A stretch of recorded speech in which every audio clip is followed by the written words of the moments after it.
Hey class, this is lesson 9.3 on exponential growth and decay. So the first thing we're going to learn about today is exponential growth, and this is going to be a way that we can solve a lot of our story problems, and it actually has a lot of real-life applications that we can apply to it. So this is when a quantity increases by the same rate in each period. And when this happens, the value of the quantity at any time can be calculated as a function of the original amount. So what we're going to do is we are going to use this formula right here. And again, you do not need to memorize any of the formulas I'm going to give to you today, but you do need to know what everything stands for in them. So you need to know that on this one, Y is the final amount, A is your original amount, R is your rate of growth as a decimal. So remember, if it's given to you as a percent, you need to divide by 100 to write it as a decimal. And then T will be your time. So on this first one here, it says the original value of a painting is $9,000, and the value increases by 7% each year. And so we're going to use this formula to write a function to model the situation and find the value in 15 years. So we're going to try to find Y, the value after 15 years. The original amount is $9,000, so A is 9,000. The rate of growth as a decimal is, they're giving it to us as a percent, so we need to move that into a decimal, so that's going to be 0.07 for our rate, and then our time is 15 years. Okay, so when I go to set that up then, I'm going to say Y equals 9,000 times 1 plus 0.07 to the power of 15. Okay, and then I can type all of this into my calculator and it should spit out the right answer for me. If you really wanted to, of course, you know what 1 plus 0.07 is, so you could just type in 9,000 times 1.07 to the power of 15. And when you do that, you should get $24,831.28. Remember, since it's money, we are going to want to round to the nearest cent. Okay, let's try another one here. Again, we're going to use that same formula. This time it's increasing at a rate of 8% per year, and its value in 2000 was $1,200. So it's starting at $1,200. The rate that it's increasing by is 8%, so we want to write that as a decimal. And then we want to know how much it's going to be valued at from 2000 to 2006, so that's going to be 6 years. So our T value will be 6. So then I can go ahead and plug all that into my formula. So I'm going to take 1,200 times 1 plus 0.08 to the power of 6. So in my calculator, I can plug all that in. You're going to want to make sure if you plug it in as 1 plus 0.08, you have this all in parentheses. And then after you do that, you should get $1,904.25. Again, it's money, so we're going to round to the nearest cent.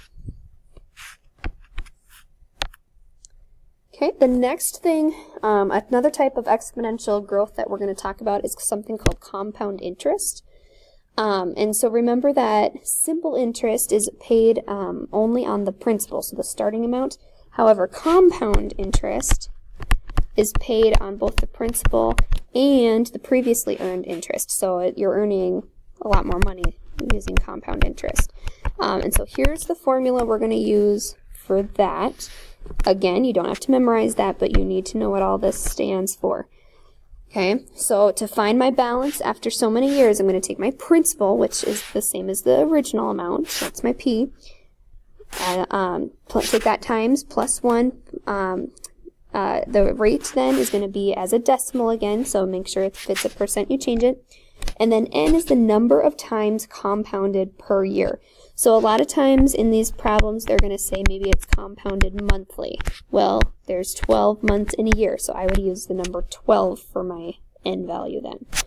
If it's compounded quarterly, well, there's 4 quarters in a whole, so I'm going to take the number 4 then. It would get compounded 4 times in a year. Okay, if they tell you yearly or annually, it's just 1 time per year, so that would just be 1. And then semi-annually would mean twice a year, so we would use the number 2 for that wording. Okay, so you're going to want to know what this all means too. So if you see that in a problem, you can know what to use for your n value. Okay, and then finally t is just our amount of time. Okay, so we're going to use this formula. Here we're going to find $1,200 invested at a rate of 2%, compounded quarterly for 3 years. So first of all, I'm going to start with my p-value, my principal. I'm starting at $1,200. My interest rate, again as a decimal, 2%, change that to a decimal, and it would be 0.02. Okay, and then n would be my number of times that it's compounded per year, and it tells me that it's going to be compounded quarterly, so I would use 4 for my n value then. And then the time they give me, it's for 3 years, so I'm going to use t equals 3. Okay, so then I just need to plug all that into my formula there. So I'm going to say A equals 1,200 times 1 plus 0.02 over 4 to the power of n times t, so to the power of 4 times 3. Now this is going to get kind of tricky to plug into your calculator, so I would highly, highly, highly recommend you do some simplifying first, because depending on the calculator you have, it might get kind of confused and unsure what you want it to do first. So into my calculator, I would type in 0.02 divided by 4 and then plus 1. And so when you do that, you should get 1.005. Okay, so there's my parentheses that I did first, and then I can take 4 times 3, which is 12. So now I have something that's going to be much easier to type into my calculator. So now I can type all this just straight in, and I should get $1,274.01. Again, round to your nearest cent. Okay, so why don't you try typing that in and make sure you get the same thing I did, because order of operations is going to be really important here. Okay, and then let's try the second one here. So this time I'm going to have 15,000 that I'm starting with. And my rate I'm going to invest it's 4.8%, so I'm going to move my decimal twice. Okay, my n value, it says it's compounded monthly, so that means I'm going to use 12 as my n value, and then my time is for 2 years. Okay, so I can go ahead and plug all that in now. So I'm going to have 15,000 times 1 plus 0.048 divided by 12 to the power of 12 times 2. Again, let's go ahead and simplify some of this. So into my calculator, I'm going to take 0.048 divided by 12 and then add 1 to that. So my simplified version then will be 15,000 times 1.004 to the power of 12 times 2, which is 24. Okay, now this is much simpler to plug into your calculator, so that should be giving you a much more accurate answer than if you were to try to plug all that in at the same time.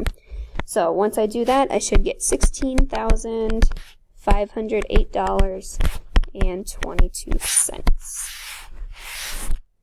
Okay. All right, let's move on then to some exponential decay. So this is kind of the opposite. So when something is decreasing at a very high rate. So exponential decay.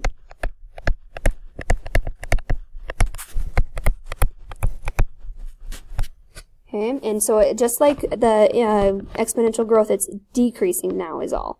Okay, so here's our first formula we're going to use for this one now.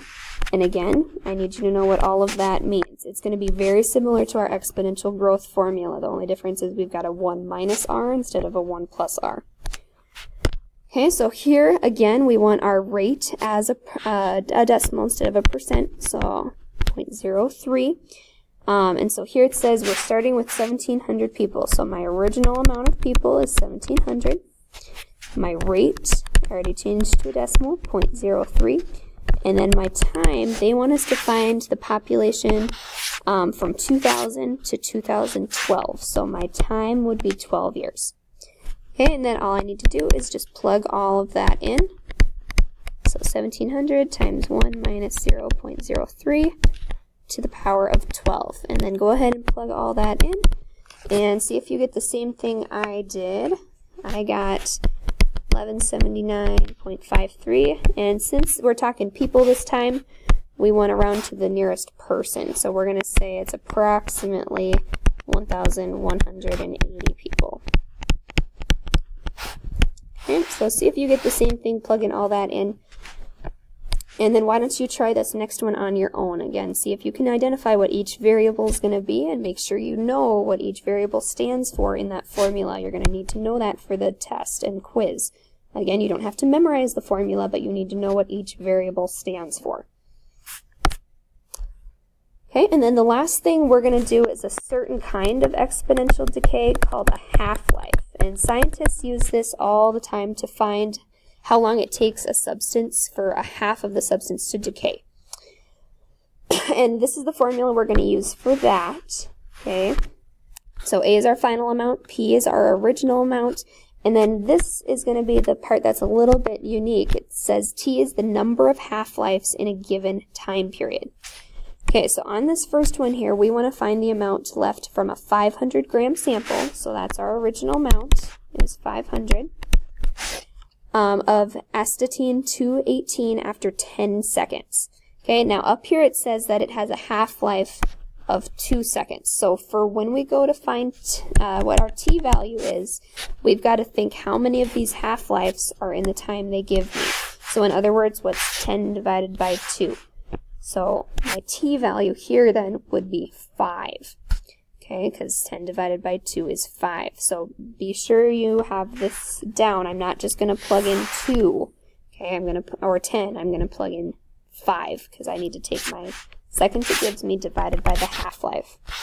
So now I can just plug all of this in. So I'll have 500 times 0.5 to the power of 5, and I should get 15.625 grams. Okay, so that one's a lot easier to plug in. The biggest thing is just making sure you have your T value right. Okay, this next one then, I'm going to start with 500 grams. I'm using that same substance, and this time I want to know how much will be left after a minute. So again, a minute is the same as 60 seconds.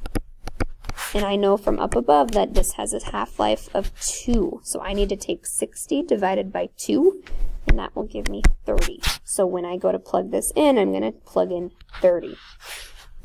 So I'm going to take 500 times 0.5 to the power of 30. And when I do that, I get a really, really tiny number. I get 0.036 zeros here.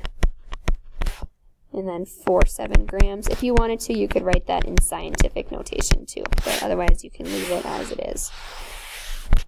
Okay, so there is exponential growth and decay. Again, I'm going to say it one more time because it's so important. You need to know what each variable in all of 4 of these formulas I gave you stands for, but you do not need to have the formula itself memorized. Just be able to use it and know what it stands for. Okay, you're ready for your assignment then. Good luck.